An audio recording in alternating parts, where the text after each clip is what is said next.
দেখো চুলগুলো কত বড় বড় হয়ে গেছে। আমি বলি চুল কাটতে চ, আমি সানডের দিন বলেছিলাম যে চুলগুলো কেটে দিই, কাটবে না কিছুতেই, ঠিক আছে। অনেক অনেক বড় বড় হয়ে গেছে চুলগুলো, আর ওই জন্য পুরো ঠান্ডা লেগে গেছে।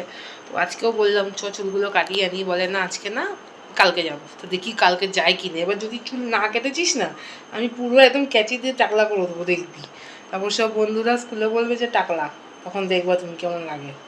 এত বড় বড় চুল কেউ রাখে? আমার ভালো লাগে না, ভালো লাগতে হবে না। সুন্দর করে আমি গিয়ে ওই আঙ্কেলটাকে বলবো সুন্দর করে কেটে দাও, ঠিক আছে, একদম স্টাইলিশ করে। কাটবে তো? যাবো তো কাটতে? ঠিক আছে। এবার যদি না গিয়েছে তাহলে দেখাবো মজা। গুড মর্নিং বন্ধুরা, কেমন আছো তোমরা সবাই? আশা করি তোমরা সবাই খুব খুব ভালো আছো। আমিও খুব ভালো আছি। আমার নতুন একটা ভিডিওতে তোমাদের সবাইকে জানাই অনেক অনেক ওয়েলকাম। তো দেখো আজকে হচ্ছে মানডে, আর এখন বাজে বেলা 9টা। তো আজকে 9টা থেকেই ভাবলাম আমি আমার ব্লগটা স্টার্ট করি। তো দেখো আমি যেহেতু মার বাড়িতে থাকি, মানে আমার বাবার বাড়িতে থাকি, তো সেহেতু আমাকে সেরকম কোনো রকম কাজ করতে হয় না। মাই মোটামুটি সব কাজটুকু করে দেয়। শুধু মাঝে মাঝে একটু রান্না বান্নাটুকু আমাকে করতে হয়, আর বাদবাকি ঘর দুয়ার গুছানো, জামা কাপড় ধোয়া, এগুলো আমাকে করতে হয়। তো বাবা যেহেতু অফিসে যায়, তাই মার রান্না খুবই সকাল সকাল হয়ে যায়। আর আমার ঘুম থেকে উঠতে একটু লেট হয় যদি ছেলের স্কুল না থাকে। এখন যেহেতু ছেলের স্কুল বন্ধ, তোমাদের আগেই বলেছি, তো সেহেতু আমার উঠতে একটু লেট হয়ে যায়। আর বাবা যেহেতু সকাল 9টার মধ্যে খেয়ে দিয়ে অফিস চলে যায়, তাই মা খুবই সকালে ওঠে। আর সকালে উঠেই বাবার জন্য রান্নাবান্না সব করে দেয়, তো আমাকে সেমন কিছু করতে হয় না। তো দেখো আমি এখন উঠে গেছি, রান্নাবান্না মোটামুটি মা করেছে। পরে বেলার দিকে আমি একটু মাছ বা মাংস যাই আনবে সেটা বানাবো। তো চলো তোমরা দেখতে থাকো। আসলে আমার হাজব্যান্ড চাকরি সূত্রে বাইরে থাকে, তো আমি এত বছর ওনার সাথেই বাইরেই ছিলাম, কিন্তু ওনার যেহেতু অনেক জায়গায় পোস্টিং হয়, তো ওনাকে মানে এখান থেকে ওখানে শিফট করতেই হয়। তো আমার বেবি হওয়ার পরে সেটা আমাদের সম্ভব হয়ে উঠছিল না যে বেবিকে নিয়ে এখান থেকে ওখানে বারবার ট্রাভেল করা। তো সেই জন্য আমরা দুজনে মিলে ডিসাইড করি যে আমি আমার মার বাড়িতেই থাকবো। আর এখানে যেহেতু আমার বাবা মার আমি একটি মেয়ে, আর কোনো ভাই বোন নেই আমাদের, তো সেহেতু আমার বাপের বাড়িরও কোনো প্রবলেম ছিল না আমার এখানে থাকা নিয়ে। আর আমার শ্বশুর বাড়িতেও সেমন কেউ নেই, আর আমার শ্বশুরবাড়ি অনেকটাই ভেতরে বন্ধুরা, সেজন্য আমরা ভেবেছিলাম যে এখানে থাকলে আমার ছেলের পড়াশোনা বলো সব দিক থেকেই আমাদের খুব সহজ হবে, তাই আমরা এখানে থাকার সিদ্ধান্তই নিয়েছি। তো আমি এখানে চলে এসেছি, মানে কলকাতায় আছি প্রায় 3-4 বছর হবে। তার আগে আমি হাজব্যান্ডের সাথে নানান জায়গায় ছিলাম।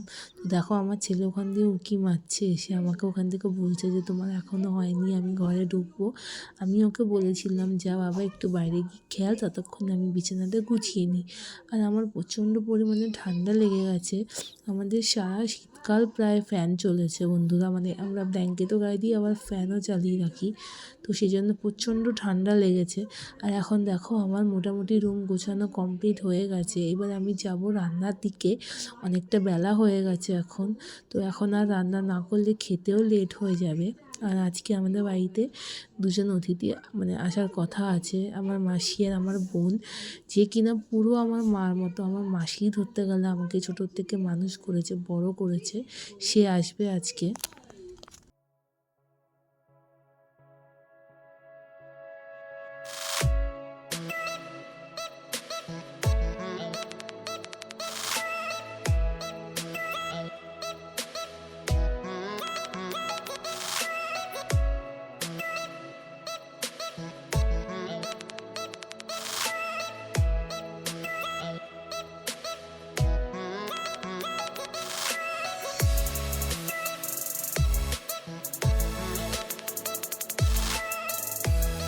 দেখো কালকের কত ভাত আছে, এই সব ভাতগুলোকে আমি এখন গরম জল করে তাতে দিয়ে দেবো। এতে আমাদের দুপুরবেলা হয়ে যাবে। আর অল্প একটু চাল বসাবো, আলু সিদ্ধ দেবো, আর ছেলের জন্য ডিম সিদ্ধ। আর এখানে দেখো এখন ছেলেকে আমি গরম দুধ করে দিচ্ছি। তো আমি দুধটা গরম বেশিরভাগ মাইক্রো ওভেনেই করি, তাতে কি বেশি গরম হয় না। তো এই গরমটাই ও খেতে পছন্দ করে, একটু বেশি গরম হয়ে গেলে আর খেতেই চায় না, আর দুধ তো মোটে খেতেই চায় না, জোর করে ধরে বেঁধে ওকে খাওয়ানো। তাও যদি একটু গরম দেখে বেশি তাহলে আর খাবেই না। তো আমি আগে এটা ওকে খাইয়ে দেবো, তারপর আমার রান্না বান্না শুরু করব। আর আজকে মাসিরা আসবে, যেহেতু দুপুরে সেরকম কিছু বানাবো না, মাসি একটু বিকেলের দিকে আসবে, আর বোন অফিস থেকে একেবারে আমাদের বাড়িতে আসবে, তাই ওরও আস্তে আস্তে প্রায় ওই 7টা-8টা বেজেই যাবে।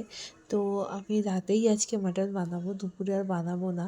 রাতে মাটন খেলে আমার খুব প্রবলেম হয়, কিন্তু আমি খাবো না, ওদের জন্যই বানাবো।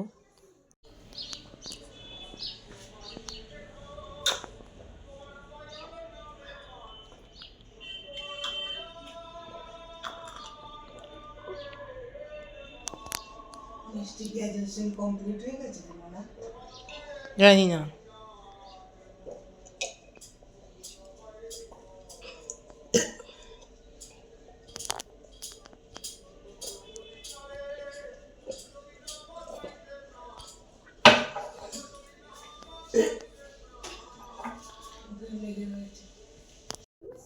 তো দেখো এখানে ছেলে আর আমি মিলে যাচ্ছি দোকানে, কেননা আমার মাসি চলে এসেছে। তো মাসি বললো আমি কিছুই খাবো না, একটা ডিম নিয়ে আয়, ডিম এনে অমলেট বানিয়ে দে, আমি শুধু ডিমের অমলেটটা দিয়েই ভাত খাবো।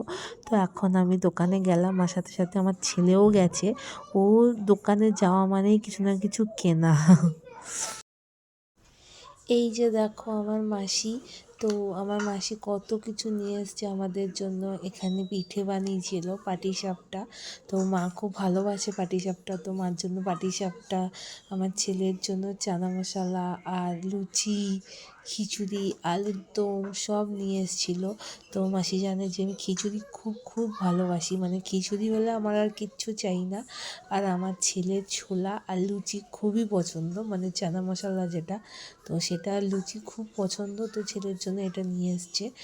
আরও বিস্কুট বলো, চিড়ে ভাজা, মুড়ি ভাজা, চাল ভাজা, ছোলা, আরও অনেক কিছু নিয়ে এসছে। তো মাসি যখনই আসে আমাদের জন্য অনেক কিছু নিয়ে আসে। তো আমার মাসি আমাকে খুবই ভালোবাসে, মানে খুব বলতে খুব, আর আমিও মাসিকে খুবই ভালোবাসি, কারণ ছোটোর থেকে আমার মাসি আমার জন্য অনেক করেছে, মানে আমার মা করেছে তার থেকে হয়তো বেশি আমার মাসি আমার জন্য করেছে। আমি মাসির কাছেই ছোটোর থেকে মানুষ হয়েছি বলতে গেলে। এই মাসিদের এখানে না এই চানাচুর, চিড়ে ভাজা, তারপর একটা বিস্কুটের প্যাকেট এনেছিল, এগুলো না মাসিদের ওখানে খুব টেস্ট, মানে আমাদের এখানে পাওয়া যায় না এই চাল ভাজা।